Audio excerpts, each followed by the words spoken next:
माता पिता और गुरु के रामायण ये जो ग्रंथ है, ये महापुरुषों की जो बनाई हुई नजीर है, वो तो हमारे सामने ये कह रही कि भगवान भी ये कर रहे हैं। तो क्या हमारे बच्चों में वो संस्कार राम जैसे पढ़ने चाहिए कि नहीं पढ़ने चाहिए? तो मत्था टेकने का मतलब ये नहीं है कि मत्था टेक दे। मत्था टेकने का मतलब है इधर से हम कुछ दें, हमारे अंदर जो चीजें हम उसको दें।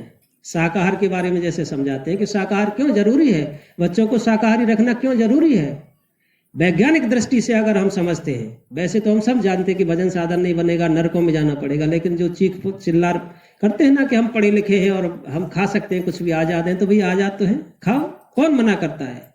लेकिन सोच तो ले कि आप खा करके क्या बनना चाहते हो। कहते हैं कि जो वैज्ञानिकों ने यह सिद्ध किया है कि जो मांसाहार खाते हैं तो अंदर में तंत्र का तंत्र होता है, नर्वस सिस्टम जिसको बोलते हो। जानवर के भी होता है, पेड़ पौधों के भी होता है, पशु पंछी के भी होता है, इंसान के भी होता है, वो नर्वस सिस्टम जो होता है वो। और उसी में डीएनए होता है, इंसान का डीएनए उसी से बना हुआ होता है, नर्वस सिस्टम में वो मौजूद रहता है। तो जब हम किसी जानवर को या पशु को, पंछी को या सूखे गीले फल को, अनाज को खाते हैं तो उसका तंत्र का तंत्र भी अंदर जाता है। अब जो अनाज है या फल है, इनके अंदर जो तंत्र का तंत्र या नर्वस सिस्टम होता है वो इनएक्टिव होता है, क्रियाशील नहीं होता। तो उसको जब भोजन के रूप में इंसान लेता है तो उसका कोई प्रभाव, दुष्प्रभाव या सदप्रभाव नहीं पड़ता है, क्योंकि वो एक्टिव ही नहीं है। तंत्र का तंत्र है लेकिन वो गतिशील नहीं है, क्रियाशील नहीं है। लेकिन जैसे ही किसी देहधारी जीव को आहार के रूप में लिया जाता है, यानी आप मच्छी को खाओ, बकरे को खाओ, कुत्ते को खाओ, बिल्ली को खाओ, सुअर को खाओ, यानी मुर्गे को खाओ, इनको खाओगे तो इनका जो आहार में जब इनको लिया जाएगा तो इनका तंत्र का तंत्र है, इनका जो नर्वस सिस्टम है और उसका जो डीएनए है वो भी इंसान के नर्वस सिस्टम में जाकर के मिल जाएगा, वो खत्म नहीं होगा। अब जैसे ही ये विज्ञान का ही नियम है जो विज्ञान वाले कहते हैं, तो उसी विज्ञान का ये नियम है कि जब दो भिन्न ऊर्जा के जो तत्व होते हैं, डिफरेंट एनर्जी लेवल के जो दो एलिमेंट अलग अलग होते हैं, दो तत्व अलग अलग होते हैं, तो उच्च ऊर्जा स्तर जो है, जैसे पानी होता है तो जब पानी के दो अलग अलग लेवल हैं तो ऊंचाई से जो पानी है नीचाई की तरफ जाएगा। एक ऊंचाई से नली डाल दो, टंकी बनी हुई है, और एक नीचे टैंक बना हुआ है, टैंक की भी टोंटी खोल दो और ऊपर वाले टंकी की भी टोंटी खोल दो, तो पानी ऊपर से कहाँ जाएगा? नीचे जाएगा, नीचे से ऊपर जाएगा। स्वतः पानी ऊपर से नीचे जाएगा, उसको ऊर्जा अपनी ऊर्जा को खत्म कर देगा, वो नीचे टंकी में जाकर के मिल जाएगा। और नीचे से अगर उसको ऊपर पहुंचाना है तो उसमें ताकत लगानी पड़ेगी, अपनी इच्छा से वो नहीं जा सकता है, उसमें अलग से फोर्स, उसको ताकत देनी पड़ेगी, तब वो ऊंचाई पर पहुंचेगा। तो वो ताकत के साथ में, यानी जो पुण्यों के अच्छे कर्म बने हुए थे, क्या ताकत है इंसान की जब इंसान के रूप में जन्म बना, कि हमारे जो पुण्य थे, जन्म जन्म के जब पुण्य इकट्ठे हुए तब ये मनुष्य का शरीर मिला, तो वो हमारी ताकत थी। उस ताकत के बूते पर, उस पुण्यों की ताकत के बूते पर इंसान का जन्म मिला। अब जो नीचे योनि में है, बकरा है, भेड़ है, मुर्गा है, तीतर है, बटेर है, ये जो नीचे के जीव है, वो नीचे की तलहटी के जीव हैं, वो अपने कर्मों के, बुरे कर्मों के फल भोग रहे हैं वहां पर। अब उनको मार करके पेट में डालेंगे तो वो तंत्र का हिस्सा हो गया, तो जो एनर्जी का लेवल है इंसान का वो वहां पहुंच जाएगा। किसके बराबर पहुंच जाएगा? बकरा के, मुर्गा के, कुत्ता के, भैंसा के, सुअर के। तो इंसान रहेगा या वो बनेगा? अब इंसान रहा या वहां पहुंच गया वो। अब ये इंसान के ऊपर है कि वो क्या बना रहना चाहता है। ये वैज्ञानिकों के द्वारा की हुई बातें हैं, ये धर्म की बातें नहीं, ये तो विज्ञान की है कि इंसान क्या बनना चाहता है।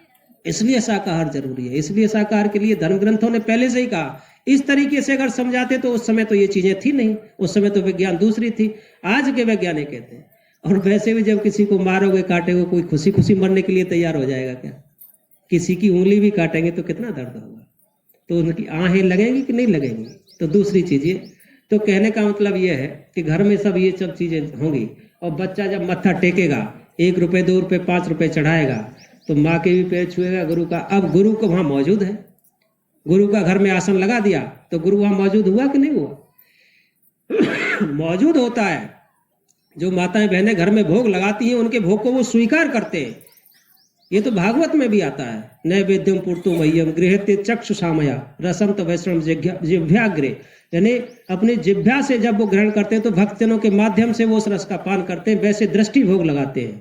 भागवत में भी आता है। तो कहने का मतलब ये है कि जब माताएं भोग लगाती हैं और उस भोग को जब रोटी को रोटी में, सब्जी को सब्जी में, तो वो घर का प्रसाद बन गया। और उस प्रसाद से जो वो खून बनेगा वो सात्विक बनेगा, अच्छे विचार आएंगे तो घर में सद्भावना बनेगी, प्रेम प्यार पैदा होगा, गुरु भक्ति दृढ़ होगी। ये सब चीजें इतनी एक चीज के साथ कितनी चीजें जुड़ी हुई हैं हम लोगों की। अब जब बच्चा 1 रुपया 2 रुपया 5, वो 1 2 5 रुपया नहीं चढ़ा रहा है, वो उसके बदले में अदृश्य आशीर्वाद गुरु का उसके साथ में जुड़ता जा रहा है। वो हमको आपको आशीर्वाद कोई थाली में सजा करके देता है क्या? आशीर्वाद तो दिखाई नहीं देता है।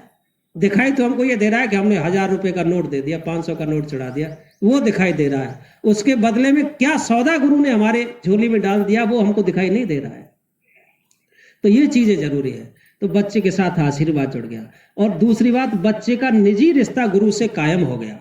अब वो पिताजी के गुरुजी नहीं रहे, वरना तो बच्चों से पूछो कि मम्मी पापा कहाँ गए, बोला वहां गए जय गुरुदेव पर, उनके गुरुजी के यहाँ गए हैं। तो अभी तो उनके गुरुजी हैं, बच्चे के गुरुजी नहीं है। लेकिन जब वो बच्चा अपने हाथ से सेवा चढ़ाएगा, बच्चा अपने हाथ से भंडारे में भोजन कराएगा, लोगों को अपने हाथ से टाट पट्टी बिछाएगा, अपने हाथ से लोगों को पानी पिलाएगा, झाड़ू लगाएगा, सेवा करेगा, बर्तन मलेगा, तो वो बच्चे के गुरुजी बन जाएंगे। अभी माँ बाप के गुरुजी हैं, लेकिन बच्चे के गुरुजी बनने के लिए बच्चे को उनसे नाता जोड़ना पड़ेगा, तब बच्चे के गुरुजी बन जाएंगे। तो जब बच्चे के गुरुजी बन जाएंगे तो बच्चे के बिगड़ने की संभावनाएं सब खत्म हो जाएंगी। फिर वो गुरु भक्त बनेगा, फिर वो मातृ भक्त बनेगा, फिर वो पितृ भक्त बनेगा, फिर वो देश भक्त बनेगा। वो बच्चा बिगड़ नहीं सकता है। इसलिए एक ही चीज में सारी चीजें जुड़ी हुई हैं। तो ये छोटी छोटी बातें हमको अपने घरों में कर लागू नहीं किया तो लागू करने की जरूरत है। कब तक ये ऐसे ही निकल जाएगा? तो बात चल रही थी कि वो प्रारब्ध में लिखा था कि लड़की को जाकर के विश्वविद्यालय में जाकर के उसकी बोली लगेगी, और बेटा के दरवाजे में किस्मत में यह है कि 1 बैल ही इसकी छाती पर रहेगा, 2 बैलों की जोड़ी नहीं बना सकता है। ये इसका प्रारब्ध है। अब गुरुजी का से उनका प्रेम हो गया और गुरुजी का प्रेम उनसे हो गया। अब गुरुजी ने ठान लिया कि इनको मैं दुख नहीं देने दूंगा। हमको आपको लगता है कि गुरुजी हमारी सुन रही नहीं है, लेकिन गुरु चाहते हैं कि कुछ बदले में इनको दिया जाए। इनकी खुद की दौलत हो, उसके कबाड़ के बदले में इनको कुछ अच्छी चीज दे दी जाए। बहुत घटनाएं भरी पड़ी है। तब उन्होंने देखा तो हुआ ये कि अब उनका समय आया, बच्ची जवान हुई, लड़का भी जवान हुआ। अब शादी करे तो कहाँ करे? अब बाबा जी को तो मालूम था इस लड़की के साथ क्या होना है। तो हुआ कि अब ये लड़के के खींच खांच करके और 1 बैल बच्चे ने खरीद लिया। देखा कि भाई क्या करें, तो महात्मा जी बोले कि खेती वेती कर लो यहीं पर। तो दाई माँ थी, उसकी जो भी थोड़ी बहुत थी वही खेती बाड़ी, उसने 1 बैल खरीद लिया। अब पूरी कोशिश करें, क्योंकि भाग्य में तो ये लिखा था कि 1 ही बैल है, 2 बैल होंगे नहीं, और दूसरा बैल कहाँ से बनाए, जोड़ी तो बने नहीं। बड़ा परेशान। अब गुरुजी रोवे, गुरुजी से, गुरु महाराज क्या करूं, मैं खूब मेहनत करता हूं, लेकिन जैसे ही दूसरा बैल खरीदने के लिए व्यवस्था करता हूं, वो कहीं ना कहीं बीमारी में, दुख तकलीफ में, कहीं ना कहीं झगड़े झंझट में वो पैसा खर्चा हो जाता है, बैलों की जोड़ी नहीं बना पा रहा। तो गुरुजी ने कहा कि जा बेच दे बैल को। अब दूसरा कोई होगा तो क्या सोचता कि बताओ 1 बैल तो मुश्किल से बना हुआ, आशीर्वाद तो ये होता कि ठीक है दूसरा बैल तेरा बन जाएगा, ये तो आशीर्वाद है। अब वो कह रहे हैं कि इसको भी बेच दे, ये कौन से गुरु? लेकिन कहना यह है कि जो गुरु कहे करो तुम सोई। अगर गुरु से हमको दया लेनी है तो जो गुरु कह दे, मन के कहे चलो मत कोई, जो गुरु कह दे उसको मान लो, उसमें ही हित है। तो जब कह दिया कि बोला ठीक है गुरु महाराज बेच देते हैं, जा करके बेच दिया। बगल में की हट पैंट लगती होगी, बाजार था, बेच आया। अब देखा तो 4 दिन बाद फिर वो बैल लौट करके आ गया कहीं से। अब देखा तो कहा गुरु महाराज ये तो बैल आ गया। बोला फिर बेच दे। अब फिर बेच दिया उसने।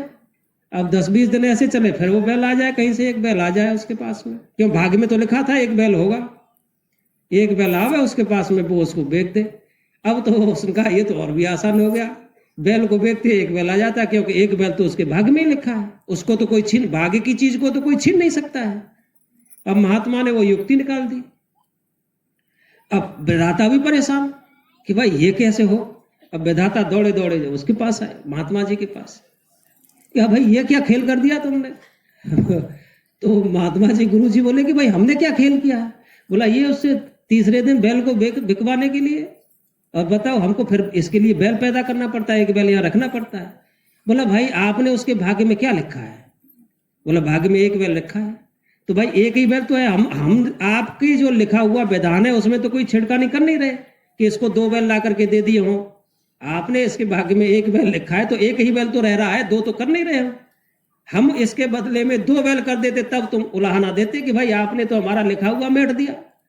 आपने 1 बैल लिखा है, एक ही है, हमने युक्ति निकाली है, वो मेरा भगत है।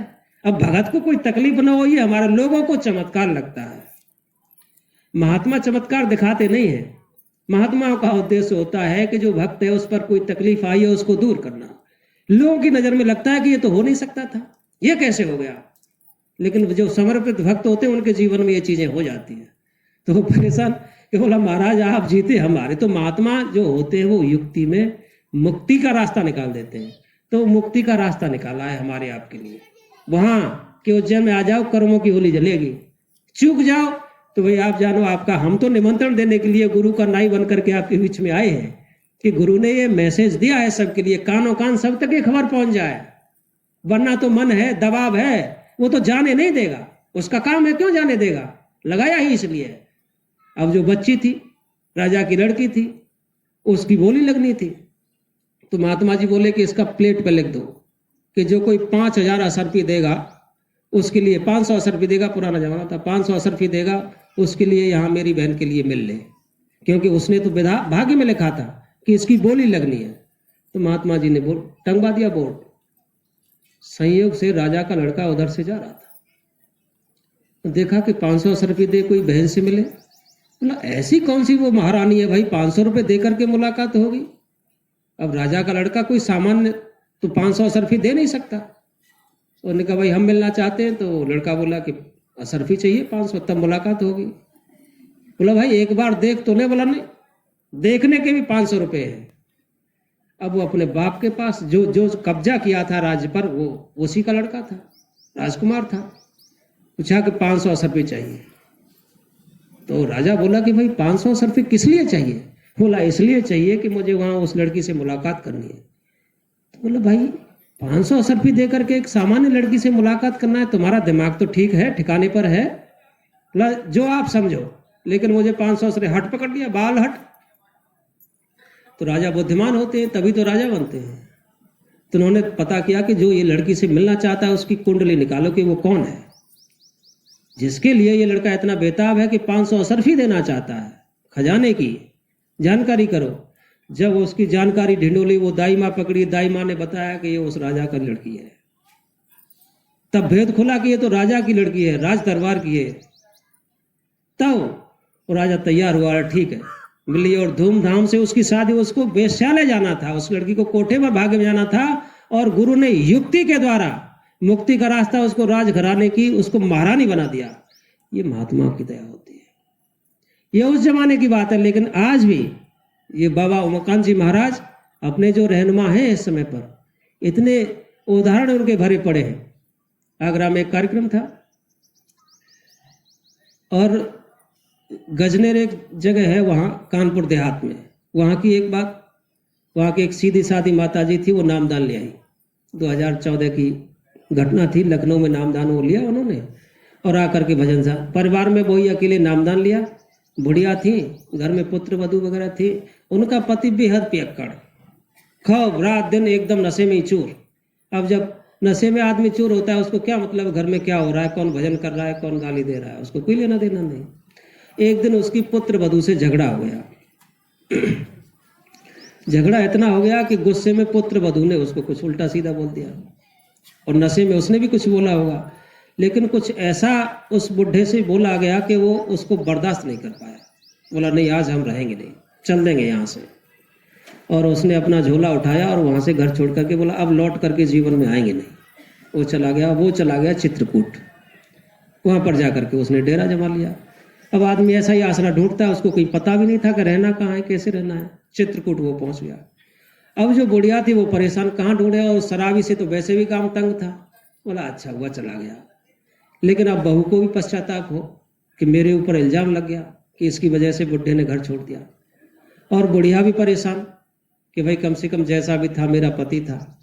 अब गुरु महाराज की, ये बाबा जी महाराज की फोटो लगी थी। अब इनके सामने वो रोने लगी कि आप दया करो, मेरा और कोई तो है नहीं, और पता नहीं किस हालत में होगा, रोटी भी होगी कि नहीं होगी, कहाँ खा रहा होगा, कहाँ सो रहा होगा, क्या स्थिति है। आप दया करिए। बाबा जी ने वहाँ चित्रकूट में, और वो कानपुर देहात की बहन जी है, दिगनेर गांव की, और वहाँ वो चित्रकूट में जाकर के उन्होंने उनको दर्शन दिए। वो लेटे हुए थे सो करके। वो शराबी को एक भक्त ने जब वहाँ पुकारा, और वो दर्शन बाबा जी वहाँ जाकर के दे रहे हैं चित्रकूट में। उसको वास्तविक घटना है, नाम पता भी है अपने पास में। उसका ओढ़ करके लेटा हुआ था चादरा, एक शिला थी, पट्टी पड़ी हुई थी पत्थर की, उसको ऐसे झटका बाबा जी महाराज ने, बाबा उमाकांत जी महाराज ने, और उसने देखा कि महात्मा है। तो वहाँ चित्रकूट में तो चारों तरफ महात्मा ही है, वहाँ तो महात्माओं का ही धाम है। ने कहा कि कोई महात्मा होगा। क्या है बाबा, सुने दो हमको। बोला सो मत, आपके घर में बच्चे परेशान हैं, आप वहाँ जाइए। तो उसने ना ना मुझे घर नहीं जाना है। अब फिर बाबा जी ने फिर झटका, अरे बोला आपके बच्चे वहाँ परेशान हैं, बुढ़िया परेशान है, आप वहाँ जाइए। बोला नहीं हमको नहीं जाना, हम यहाँ पूजा करने के लिए आए हैं। वो महाराज जी से वो बोल रहे हैं कि हम यहाँ पूजा करने के लिए आए हैं। फिर महाराज जी ने फिर जोर से झटका। अब बोला बच्चा पूजा वहीं कर लेना, अपने घर में बैठ करके पूजा अच्छी होती है, ऐसे घर छोड़ करके सबको नाराज करके आप आ गए, ऐसे पूजा नहीं होती है। बोला नहीं हम यहाँ बड़ी पूजा करेंगे, बड़ी पूजा करने के लिए आए हैं। यही शब्द थे, वो बताते हैं कि बोला ये बोले कि हम बड़ी पूजा करने के लिए आए। तो फिर महाराज जी ने उसका हाथ पकड़ा, बोला खड़े होते हो कि नहीं होते हो, तेज आवाज में तेज लहजे में कहा, खड़े होते हो कि नहीं होते हो। अब वो कांप गया। ये तो उम्मीद नहीं थी कि बाबा जी इतने दुबले पतला शरीर है और इस तरीके से हमको खड़ा कर देंगे कि चलो हमारे साथ में। बैठाया, ऑटो में खुद बैठे, और बगल में जहाँ वो स्टेशन है 10 रुपया वहाँ से स्टेशन के लगते हैं, चित्रकूट के पास में वो स्टेशन है। आए और ऑटो वालों को पैसे दिए, और उसको भी किराए भाड़े का कुछ होगा तो उसको दिए। कहा कि सीधे चले जाओ, लौट करके मत आना, जाओ बच्चे तुम्हारा इंतजार कर रहे हैं। और उसने लौट करके देखा पीछे, तो वहाँ न तो ऑटो दिखाई दिया न बाबा जी दिखाई दिए, पता नहीं कहाँ चले गए। और फिर उसने बताया कि उसके अंदर में ऐसी लगन लग गई कि कब उड़ करके घर पहुंचूं मैं, अंदर में ऐसी ज्वाला पैदा हो गई, तुरंत घर पहुंचना चाहिए। ट्रेन में बैठा तो उसका साले का लड़का मिल गया, देखा, अरे बोला फूफा सब ढूंढते परेशान है, कहाँ गए थे, कैसे गए थे। अरे बोला भैया हम ऐसे ही गए थे, तीर्थ यात्रा करने के लिए गए थे। घर पहुंचा तो वहां महाराज जी का फोटो लगा हुआ था। देखते ही अरे बाबा आ गए, बाबा आ गए, बुढ़ा आ गया। देखा कि ये फोटो, ये यहाँ हमारे घर में ये बाबा का फोटो कैसे, पहले तो उसने देखा ही नहीं था। बोले ये फोटो कौन लगाया यहाँ पर। तो माता जी बोली कि ये फोटो तो पहले से ही यहाँ लगा हुआ है, महीनों से यहाँ लगा हुआ है। बाबूलाल यादव या ऐसे करके उनका नाम है, ध्यान नहीं आ रहा है, जो बुजुर्ग थे। बोला तो हमको तो आज तक दिखाई नहीं दिया भाई बाबा का फोटो। बोला ये दिखाई कहाँ, जब नशे में रहो, होश में रहो तब तो दिखाई दे, होश में ही नहीं हो तो बेहोश आदमी को क्या दिखाई देगा, क्या सुनाई देगा। बोला अच्छा, लेकिन आपको ये बाबा से क्या मतलब है, कहाँ चले गए थे। अरे बोला ये बाबा ही तो पकड़ करके हमको यहाँ लाया। तो आप बताओ, उसने कभी जीवन में देखा नहीं। एक भक्त ने वहां घर में टेर लगाई, आवाज लगाई, रो करके फरियाद किया। जब उसके घर में उसके पति को इतनी दूर से हाथ पकड़ करके वहां पहुंचा सकते हैं, तो हमारी आपकी जीवात्मा को जहां से बिछड़े वहां नहीं मिला सकते हैं। किसके लिए आए, मेल करने के लिए तो आए हैं वो। तो क्यों ऐसे अवसरों को हम चूके। अनेक घटनाएं भरी पड़ी हैं, लेकिन हमारा मन है ये रोड़े डालता है। इसलिए कहा भी गया है, कहते हैं कि जब भगवान राम ने लंका पर विजय प्राप्त कर ली और चारों तरफ से सिंहनाद हो गया, रावण खत्म हो गया, धर्म की स्थापना हो गई, सीता माँ वापस मिल गई, तब कहा कि भाई उससे पहले विभीषण वहां मिलने के लिए आए थे, और जब विभीषण मिलने के लिए आए तो तिलक कर दिया। अब स्थापना भी नहीं हुई थी, रावण मरा नहीं था, लेकिन कहा कि ये लंकेश आपका हम तिलक किए देते हैं, उनको लंका का राजा बना दिया। तो वहां सब लोग बैठे हुए थे, आश्चर्य में पड़ गए कि अभी तो लंका का राजा, इनको कैसे, लंका का राजा तो रावण है। तो उनसे पूछा कि अभी युद्ध हुआ नहीं।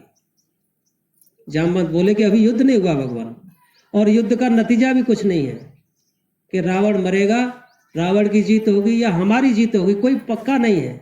और अगर रावण जीत गया तो लंका का राजा तो रावण है, तो विभीषण को आपने राजा लंका का रावण बना दिया, युद्ध का नतीजा कुछ हुआ नहीं है, क्या पता माता सीता को वैसे ही लौटा दे, वो सद्बुद्धि आ जाए। कुछ भी हो सकता है। तो आपका तो वचन लग गया कि सीता लंका का रावण राजा बना दिया हमने इनको, तो ये बात कैसे पूरी होगी, हमारी समझ में नहीं आई। तो वहाँ राम बोले कि देखिए, सुग्रीव और ये सब बैठे हुए थे कि देखो, अगर हमारी जीत नहीं होती है, हम हार जाते हैं या सीता को ऐसे ही वो लौटा देते हैं, तो हम इनको अयोध्या का राजा बना देंगे, हम अपनी बात वापस नहीं लेंगे। अगर अयोध्या यहाँ का नहीं बनेगा तो विभीषण तो राजा बन गया, यहाँ का नहीं बनेगा तो अयोध्या का बन जाएगा। तो उन्होंने कहा कि अयोध्या का अगर बना दोगे तो अयोध्या पर तो आपका अधिकार ही नहीं है, अयोध्या तो राजा भरत की है, भरत के लिए कहाँ जाएगा, फिर भरत को कौन सा राज देंगे। अयोध्या की राजगद्दी पर तो भरत का अधिकार है, वो वहाँ के राजा हैं, तो वो आपके अधिकार में ही नहीं है, तो अयोध्या का राज दे करके भरत को कहाँ का राज करेंगे। कहे कि भरत को हम त्रिलोकी का राज दे देंगे, त्रिलोकी पर तो हमारा राज है, भरत को त्रिलोकी नाथ बना देंगे।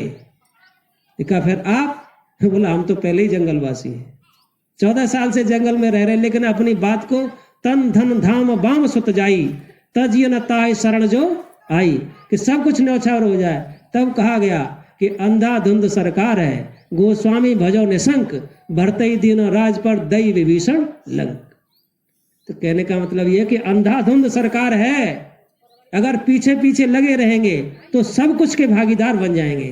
पहले कहते थे ना, खौ बनती थी पहले गांवों में, खौ, पुराने लोग जानते, पहले कुछ साधन तो कोल्ड स्टोर और ये सब चीजें तो थी नहीं कि कहाँ रखेंगे अनाज को, कैसे रखेंगे, तो कोई स्टोरेज वेयर हाउस वगैरह नहीं थे।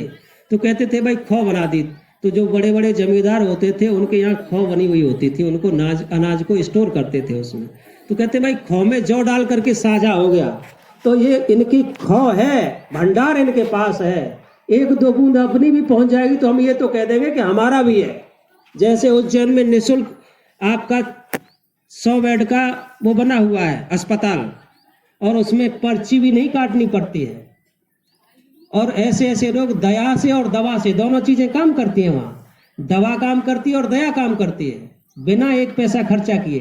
तो क्या कहते हैं लोगों से हम आप लोग कि हमारा वहाँ अस्पताल चलता है, ये थोड़ी कहते हैं हमारे बाबा जी का चलता है, कौन कहता है, क्या कहते हैं हमारा अस्पताल चलता है। हमारे देश भर में भंडारे चलते हैं, हमारा भंडारा सोमनाथ में चलता है, हमारे 2 भंडारे अयोध्या में चलते हैं, हमारा केदारनाथ में हमारा भंडारा चलता है। किसके चलते, बाबा जी के चलते कि हमारे चलते। क्या कहते हैं, हमारा भंडारा चल रहा है, हमारी इतनी एम्बुलेंस चल रही है, हमारे सैकड़ों, इतने 10, 12, 11 साल में हमारे 100 से ऊपर आश्रम हो गए, हमारे 15 देशों में सत्संगी हो गए, विदेशों में हमारे भंडारे चल रहे हैं।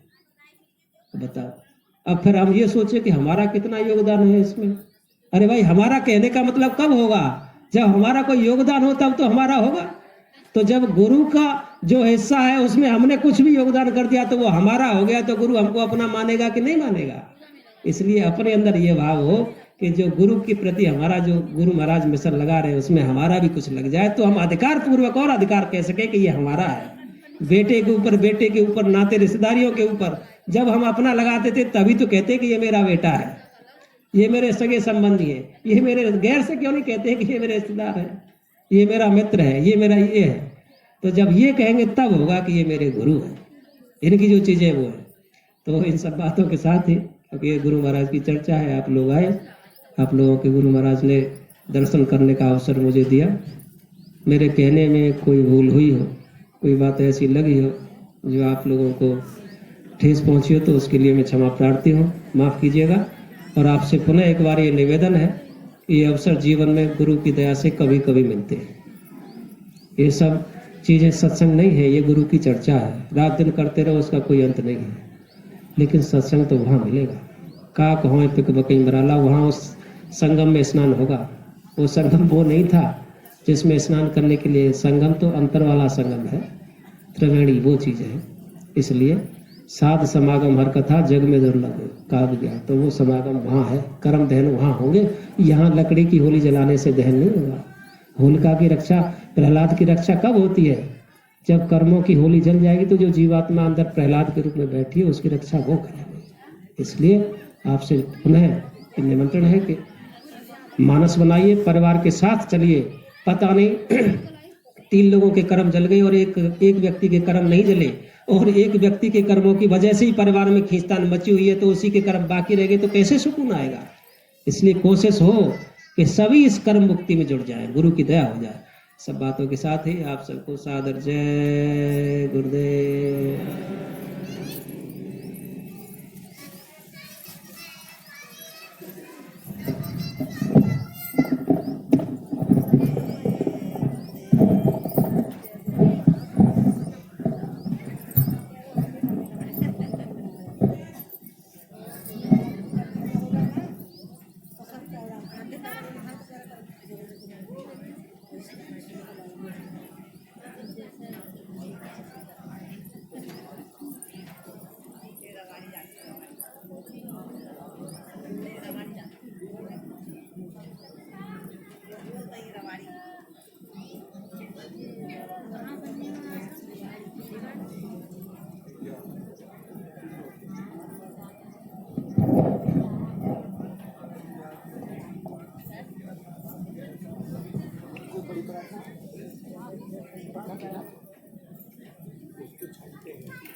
जय गुरुदेव, जय गुरुदेव। आप अभी सब लोग अपनी अपनी जगह बैठे हैं। उसके बाद बिना प्रार्थना के बाद बैठो। आप भी ये रोज बात बताई जाती है कि सत्संग के बिना प्रार्थना के बाद ही सब कुछ हम और आपको करना चाहिए, पहले नहीं। जय गुरुदेव,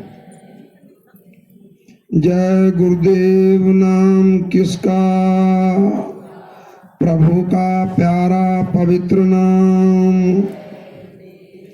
जय गुरुदेव। अभी गुरु महाराज की दया से, महाराज जी की कृपा से, हम और आपके सौभाग्य से हमारे उपदेशक महोदय जी ने जो अनमोल बेशकीमती सत्संग शब्द हम और आपके बीच में सुनाए, इसमें गुरु की दया जुड़ी है। अभी हमारे उपदेशक जी ने बताया वचन में दया होती है। तो दया जब मिलती है जब आदेश का पालन किया जाए। तो प्रेमी भाई बहनों, सब कुछ हम और आपको बता दिया थोड़े समय में ही। अब हम और आपको इन शब्दों को जीवन में उतारने की जरूरत है और गुरु की दया प्राप्त करने की जरूरत है।